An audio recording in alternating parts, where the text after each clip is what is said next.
మల్లారెడ్డి మరో సంచలనం.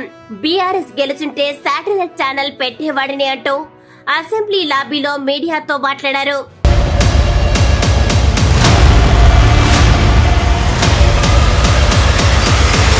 తెలంగాణ రాజకీయాల్లో మల్లారెడ్డి ఎప్పటికీ ఒక మిస్టరీయే.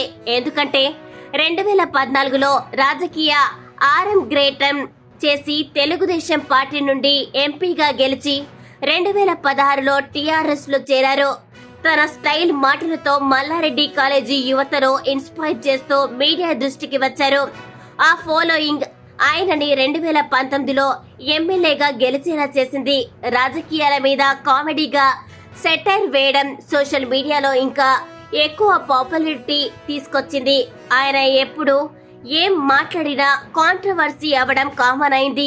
నిన్న జరిగిన అసెంబ్లీ సమావేశాల తర్వాత ఆయన అసెంబ్లీ లాబీలో మాట్లాడుతూ బీఆర్ఎస్ మూడోసారి గెలుచుంటే హోమ్ మినిస్టర్ అయ్యేవాడిని, రేవంత్ రెడ్డి ఆ అవకాశం లేకుండా చేశాడు, ముఖ్యమంత్రి హోమ్ మినిస్టర్ పదవి ఇస్తే కాంగ్రెస్ లోకి రావడానికి సిద్ధంగా ఉన్నానని చెప్పారు.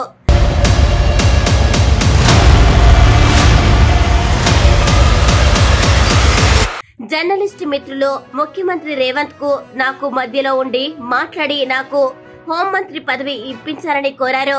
దీంతో పాటు సంవత్సరానికి 4 సినిమాలు తీసేవాడిని, కొత్త శాటిలైట్ ఛానల్ పెట్టేవాడిని అంటూ సరదాగా ముచ్చటించారు.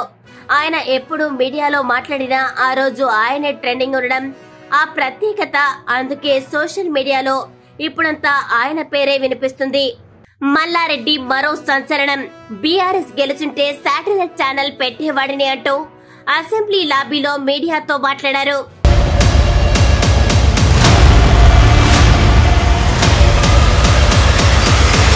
తెలంగాణ రాజకీయాల్లో మల్లారెడ్డి ఎప్పటికీ ఒక మిస్టరీయే. ఎందుకంటే 2014లో రాజకీయ ఆరంగేట్రం చేసి తెలుగుదేశం పార్టీ నుండి ఎంపీగా గెలిచి 2016లో టీఆర్ఎస్ లో చేరారు.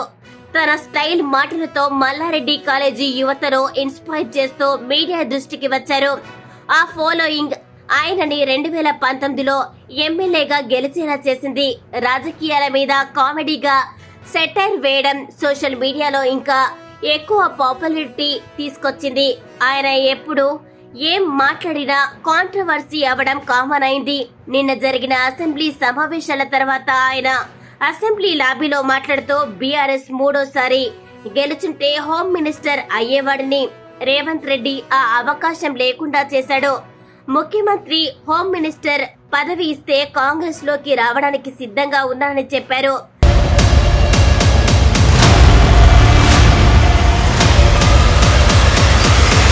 జర్నలిస్ట్ మిత్రులు ముఖ్యమంత్రి రేవంత్ కు నాకు మధ్యలో ఉండి మాట్లాడి నాకు హోంమంత్రి పదవి ఇప్పించాలని కోరారు.